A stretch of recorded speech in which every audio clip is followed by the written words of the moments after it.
These commandments that I give you today are to be on your hearts. Impress them on your children. Talk about them when you sit at home and when you walk along the road. When you lie down and when you get up, tie them as symbols on your hands and bind them on your foreheads. Write them on the door frames of your house and on your gate. When the Lord your God brings you into the land he swore to your fathers, to Abraham, to Isaac, and to Jacob, to give you a land with large flourishing cities you did not build.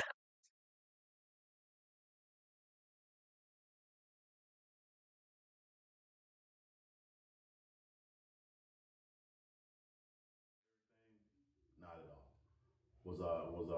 I was wrong on quite a few things, but the deal about being a parent is that at the end of the day, they realized that I wasn't a biological, but they also realized that hey, this guy's here.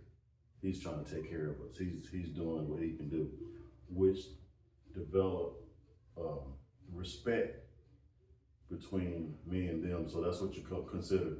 You can put that in the category of being a blended family. So it's hard for adults to come into a family that's not of your own making. Being there for family. Whether family is not right and not good, family can be very negative, but there are positive aspects of family, and everything to me, in my opinion, God designed around family. So when your family is strong and together, family can overcome many of things.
What is a legacy? Is it something important?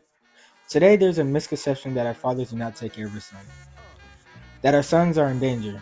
No guidance, no direction. But what do they know? Who do they run to for advice? Who do they run to for knowledge? I know who we run to. Those who have been the backbone of our community through good times, through bad times, slavery, Jim Crow, black codes, lynchings, water hoses, harassment, civil courts, criminal courts. There has been a steady hand that keeps us in line and continuing to thrive in the harshest of circumstances. But there is more out there. There's more to share. There's more to learn. What we have is valuable. This opportunity to share. This is our legacy. The game is to be sold, but today it will be told. These are the 10 legacies that our black fathers should lead to our black sons. 1, 2, 3, 4, 5, 6, 7, 8, 9. Listen, positive over negative for the woman, a master. Mother Queen's rise in the chapter. Deja vu, tell you what I'm gonna do when they reminisce over you, my God.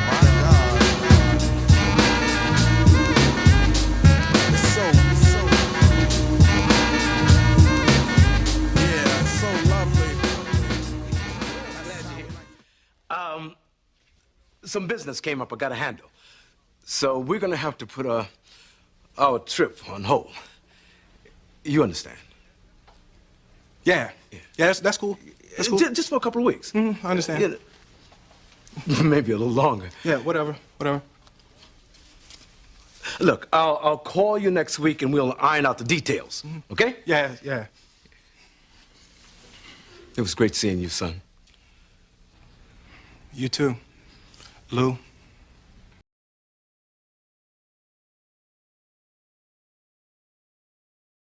Adamant about the whole yes ma'am, no ma'am, thing.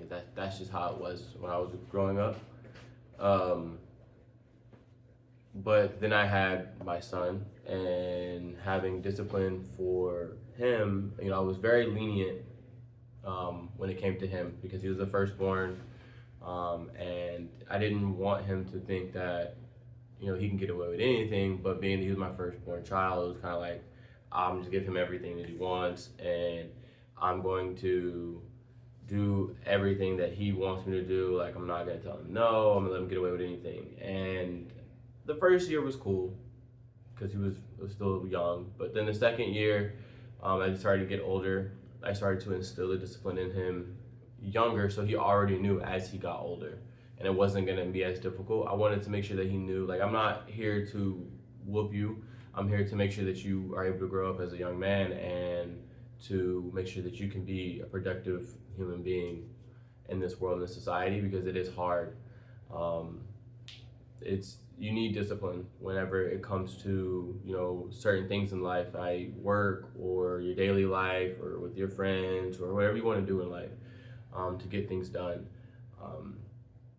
And with him, I'm sorry, Will. You know what? Actually, this works out better for me. You know, the Slimmies of summer come to class wearing next to nothing. You know what I'm saying? Will, it's all right to be angry. Hey, why should I be mad? I'm saying at least he said goodbye this time. I just wish I hadn't wasted my money buying this stupid present. I'm sorry. If there was something that I Hey, could you know do- what? You ain't got to do nothing, Uncle Phil. Hey, ain't like I'm still 5 years old, Ain't like I'm gonna be sitting up every night asking my mom, when's Daddy coming home, Who needs him? Hey, he wasn't there to teach me how to shoot my first basket, but I learned, didn't I? Hey, I got pretty damn good at it too, didn't I, Yeah, Uncle Phil? you did. Got through my first day without him, right? I learned how to drive, I learned how to shave, I learned how to fight without him. I had 14 great birthdays without him. He never even sent me a damn card. To hell with him!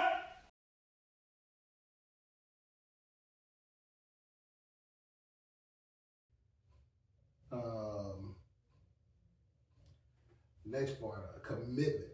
I think one of the biggest gifts that you can give to your kids, and not just your own personal children, but any child that is underneath you, as a mentee that you mentor to, is commitment to anything.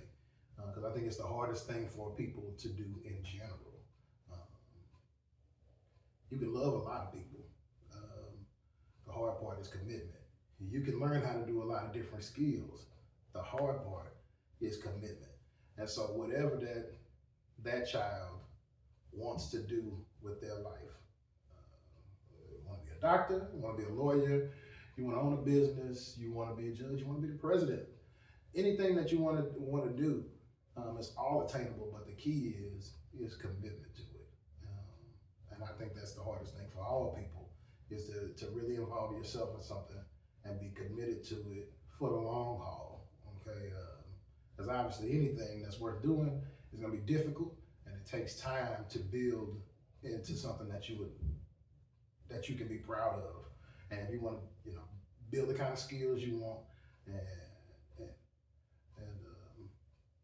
if you want to, achieve the success that you want in whatever that medium is for you, commitment is the number one thing. You got to commit yourself to it. And so that's really what I'm trying to teach my son, and really what I'm trying to teach both